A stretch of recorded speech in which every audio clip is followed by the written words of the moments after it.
Okay, and we are live. We got to let the stream breathe just for a second or two here, but we don't have a lot of time. So hopefully that was enough to give it the oxygen that it needs. Welcome in, everybody, to an impromptu episode of the Huddle Up podcast. This is not the gut reaction. The full gut reaction to Broncos versus Titans will be coming as soon as the game is over. Zach and I wanted to try a little something different here tonight for you and bring you some instant analysis, some instant reaction to what we've seen here in the first half. So Zach, my partner in crime here, this is I kind of botched our intro. I'm still looking at things happening on the field, but hey, it's a weird night. It is kind of a weird night. You know, we'll have our usual form when we go live in the gut reaction, and that ought to do it. Yep. All right. Second quarter is officially over. So what jumps out to you? Initial observations. Let's talk about Drew Lock so far. What have you seen?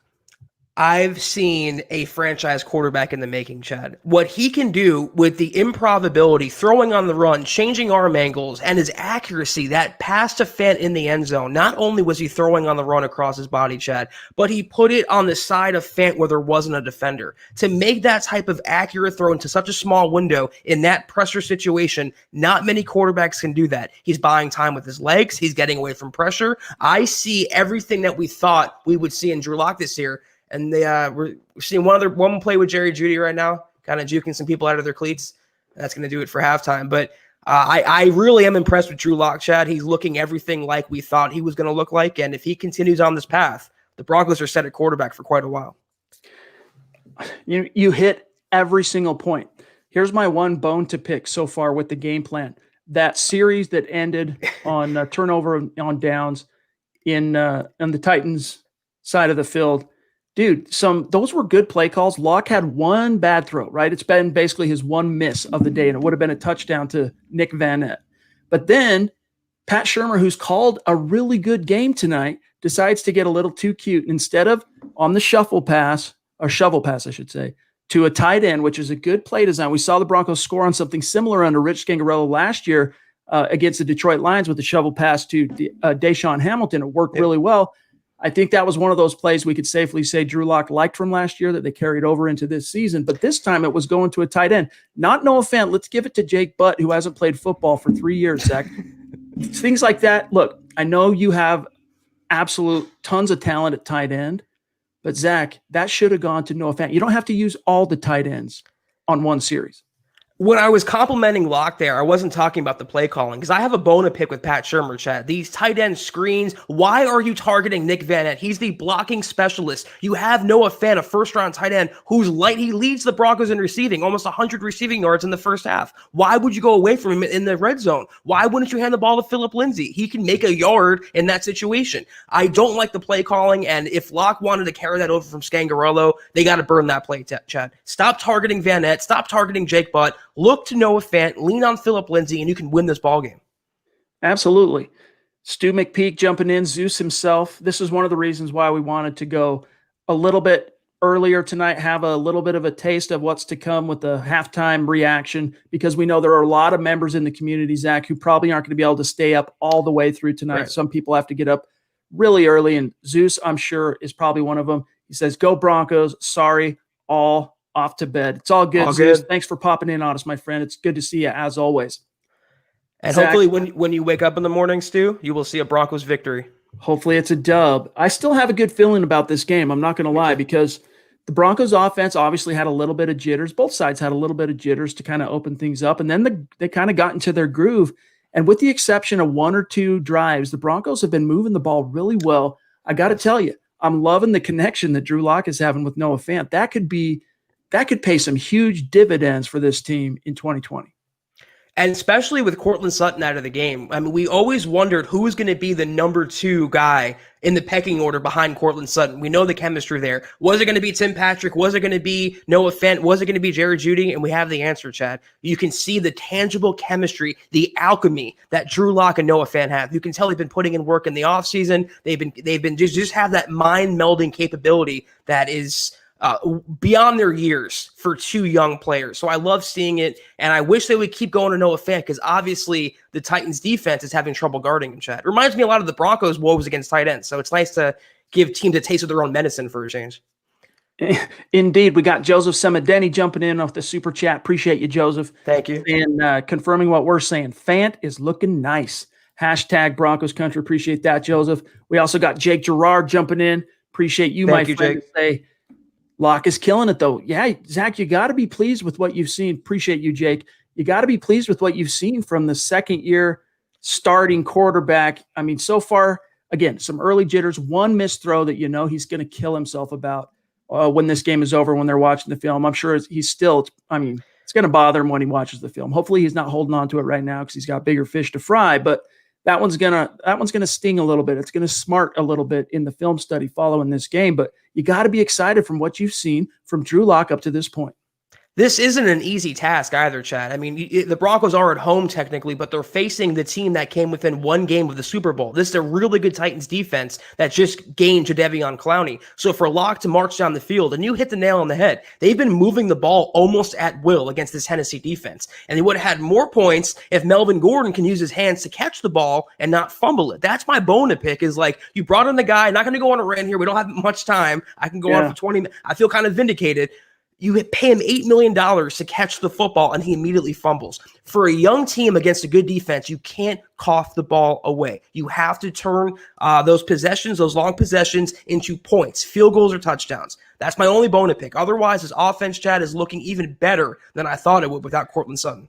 Especially when you're rolling and you've got the momentum, like, come on, dude. And then I think they should have sat him a little bit longer to send the message, because let us not forget, they went through this song and dance to have them listed as co-starters on the depth chart, Gordon and Lindsey. And then they do it in not just nominally, they start them both. They're both on the field for the first snap. And they go through this big song and dance. Guess what? Phillip Lindsay, he's yet to fumble in the NFL ever. And it's just another reminder of, to me, just the histrionics here are just ridiculous. Mundungus jumping in, wants to know, appreciate the super chat, bro. Thank you. Any word on Bouye yet? So if you missed it toward the end of the second quarter, A.J. Bouye was shaken up, trying to defend a pass to Corey Davis. Questionable to return with a shoulder. That's all I can tell you right now. According to Mike Kliss, Bouye is questionable to return. He's looked pretty good, to be honest with you, so far. So that's a concern, because already the Broncos are rolling with a lot of youth at cornerback. Zach, we got Terry Randall up there north of the 49th parallel, proving the Broncos country is not a geographic location. State of being, baby. Love you, Terry. He says, football priest, state of being. We're running through these a little bit quick because we don't have a lot of time. We got Chris jumping in. Appreciate that, my friend. Love it. Love this super chat. Appreciate you, Chris. He says, how about that $16 million fumble? Well said. Yep, I'm not going to touch that one. In terms of Phillip Lindsay, though, I seem to recall him catching a pass, Chad, before they floundered that goal line possession there. He caught a pass over the middle, looked pretty good, secured it. I mean, the way Broncos fans have painted this guy, like he had literal bricks for hands, and that's actually the opposite. His hands are very soft, and he showed he can run inside, he can pass block, he can catch the ball. He is your workhorse, Broncos country. We've been saying it for months now, and he's going to show that over the course of the season. We got Joseph Semedeni jumping back in. Really appreciate you, dog. He says, are you surprised they haven't picked on Michael Ojemudia more? And for what it's worth, both of us kind of expected it to be Devontae Harris as that third corner, at least in the opener, because he's got some veteran, wherewithal. It wasn't. It was Michael Ojemudia, the rookie third-round pick from Iowa. So far, I think he's acquitted himself well. And Joseph says, are you surprised they haven't picked on Ojemudia more? No, I think he's playing well. I mean, he came up in run support, and he looks the part like a Vic Fangio corner. We haven't really obviously gotten a chance to see him in game action yet, Chad, but he's a big, physical, lanky cornerback who I think is going to be better than the last couple of third-round cornerbacks the Broncos have drafted. It might happen, but actually the Broncos are getting really good pressure on Tannehill with the tattoo. They're keeping him contained in the pocket. They're kind of limiting Derrick Henry. So that's kind of masking the deficiencies or not deficiencies, but inexperience in that secondary. Callahan has looked a little shaky, and I don't like, though, giving off coverage in those situations, Chad. That's my only gripe to pick with the Broncos secondary. But Ojemudia, so far, so good. That's a Fangio staple, playing that off coverage. And I think with a quarterback like Ryan Tannehill, put the pressure on him and play him tight, play those receivers tight, make Tannehill have to read the defense and take some chances. And by the way, Ojemudia also had a PBU. He did have a pass breakup early on in the first quarter. We got the queen of MHH jumping in, Christy. Everybody knows Christy. Appreciate you, my friend. You. As always, bona fide superstar. She says, we need to tighten it up, but I like what I see so far. And that, I'm with you on that. KP also jumping in to say Jeremiah Atachu looking nice. He did notch a sack there toward the end of the second quarter. And Zach, one thing I really love about Atachu, he's not going to really bend the edge and give you that elite athleticism and get off like you see from Von Miller, but he's such a hustle guy. His motor never stops. And even that sack that he got on Tannehill tonight, that was a hustle sack. That was just a not giving up till I hear the whistle, and he got home. So far, so good. But you were talking a little bit about Bradley Chubb right before we hit the old go live button. What have been your observations on Chubb so far? Well, first of all, on Atachu, I got to eat some crow because when the Broncos brought him in, then brought him back, I was thinking this guy's just a jack. He's just a Band-Aid. But he's really almost revived his career in a Vic Fangio scheme. He's looking like a pretty lethal edge defender in this defense. So very happy with Atachu. Bradley Chubb, maybe it's just me. Maybe I'm looking at it through the wrong lens, but he's definitely hampered noticeably by that knee injury, Chad. He's tentative with his get off. He doesn't have the same explosion. And I've, expected that. That's nothing surprising there. He's aggravated it or tweaked it during the scrimmage. They're going to kind of ease him in slowly, but you can just tell he doesn't have 100% confidence in his body just yet to respond the way he wants to on the field. It will get better as he goes along, barring no setbacks, but we don't see the same Bradley Chubb just yet that we saw in 2018. We got JT, one of our superstars from across the pond, jumping in. Appreciate you, my friend. JT. He says, I won't make the gut reaction, guys, here in the UK. Understandable. So showing some love now. Appreciate that, JT. The offense looks better. Just need to not be so cute in critical situations. Yes. Well said, my friend. And I feel like we've been saying that for years, Chad, haven't we? Yeah, but at least this time you have a quarterback. I mean, if ifs and buts were candy and nuts, we all would have a Merry Christmas. And Locke was this close to connecting on Van Nett there, or with Van Nett for that touchdown, and we'd have a totally different narrative going into halftime. But we don't. As Christy said, tighten up a couple of things there, and this could be a team that could be rolling with a 2-score lead. Melvin Gordon doesn't fumble, and Drew Lock connects with Nick Van Nett. You got a 2-score lead going into halftime. So anyway, you can't cry over spilled milk. They got to focus on the now, and the Broncos get the ball to open the second half. Zach, and real quick, got to grab one here from Mundungus, jumping back in. Appreciate you, dog. He says, Justin Simmons looking weak. I actually had a similar observation. He's looked a little bit lost out there to me, biting hard on the play action fakes, like a linebacker, like Josie Jewell circa 2018, 2019, is Simmons biting on those play actions. And in coverage, he's been the old Simmons, the almost Justin quote, almost Simmons early on. So hopefully he shakes that, and it's just the early jitters and he gets back into the zone. You have to wonder, though, I'm just raising this issue or potential issue of the Broncos' lack of a contract and how that might be motivating him or, John, put that back on. Go ahead. Sorry. About Simmons, with his contract situation, you wonder if he's maybe a little disenfranchised with Denver right now, or I don't know. It could be slow out of the gates for most players. We're going to still see the same Justin Simmons throughout the season, though. I expect him to rebound and be a central cog to this defense.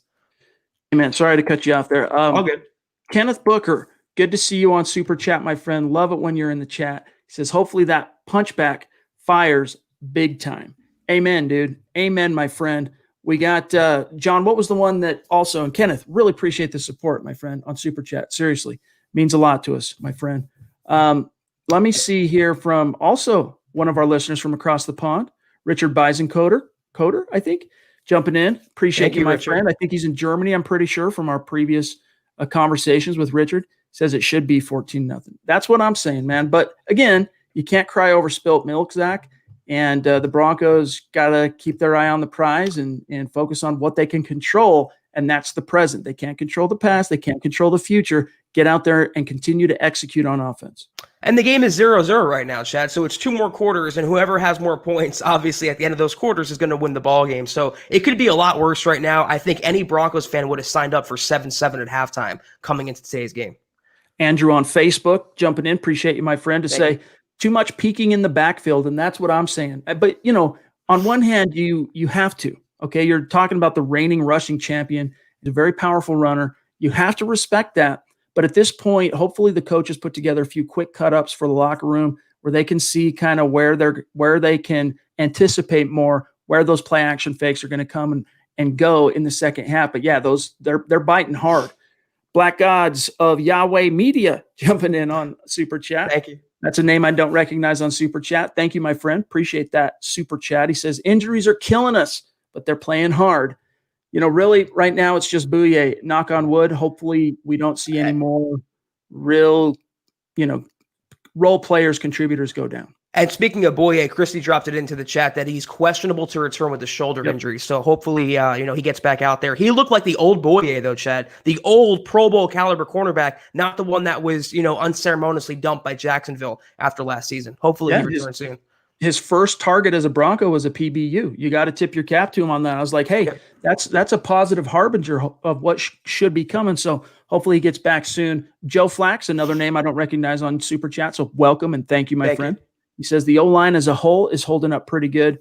I would say for the most part, they're kind of batting. They're at par right now.